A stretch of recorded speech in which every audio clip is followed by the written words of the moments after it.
धन्य हो गया। ये कहकर भगवान शिव ने अंधक को महिषासुर के पास दे दिया। अंधक को लेकर खुशी खुशी अपने राज्य लौट गया। तभी देवासुर संग्राम छिड़ गया। भगवान विष्णु द्वारा महिषासुर मारा गया। महिषासुर का बड़ा भाई हिरण्यकशिपु छिपकर भाग निकला। महिषासुर के मरने के बाद राजमहल में अंधक की उपेक्षा होने लगी। उसके अन्य चचेरे भाई और संगी साथी उसे चिढ़ाने लगे। इससे अंधक दुखी रहने लगा। एक दिन उनके व्यवहार से तंग आकर वो तपस्या करने निकल पड़ा और एक निर्जन वन में पहुंचकर ब्रह्मा जी की साधना में लीन हो गया। तप करते हुए उसे कई वर्ष बीत गए। उसके तप से प्रसन्न होकर ब्रह्मा जी प्रकट हुए और उससे वर मांगने को कहा। हे पुत्र, मैं तुम्हारी तपस्या से प्रसन्न हूँ। मांगो, तुम्हें क्या वरदान चाहिए? हे ब्रह्मदेव, मुझे ऐसा वर दीजिए कि मेरा अपमान करने वाले मेरे सभी भाई मेरी दास्ता करें, मेरे दिव्य नेत्र हो जाएं और मेरी किसी के द्वारा मृत्यु न हो। हे दैत्यराज, तुम्हारे नेत्र दिव्य हो जाएंगे। तुम्हारे सारे भाई भी तुम्हारी दास्ता स्वीकार कर लेंगे। किंतु काल चक्र का नियम है कि मृत्यु से कोई अछूता नहीं रह सकता। तो फिर ऐसा ही वरदान दीजिए कि मेरे शरीर से निकले रक्त की एक एक बूंद से मेरे जैसे पराक्रमी वीर उत्पन्न हो जाएं और मेरा अंत तभी हो जब मैं अपनी माता पर कुदृष्टि डालूं। तथास्तु।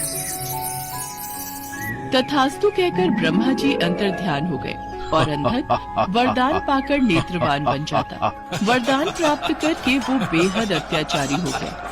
उसके अत्याचारों से नाग, यक्ष तथा देव गंधर्व सभी दुखी रहने लगे। वे सब ब्रह्मा जी की शरण में पहुँचे, किंतु ब्रह्मा जी उन्हें कोई आश्वासन नहीं दे सके, क्योंकि अंधकासुर उन्हीं के वरदान स्वरूप ये उत्पात मचा रहा था।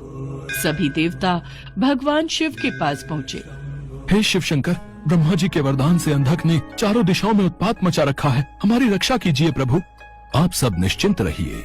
अंधकासुर को उसके पाप का दंड मैं अवश्य दूंगा। शिव पार्वती मंदराचल पर्वत पर ठहरे हुए थे।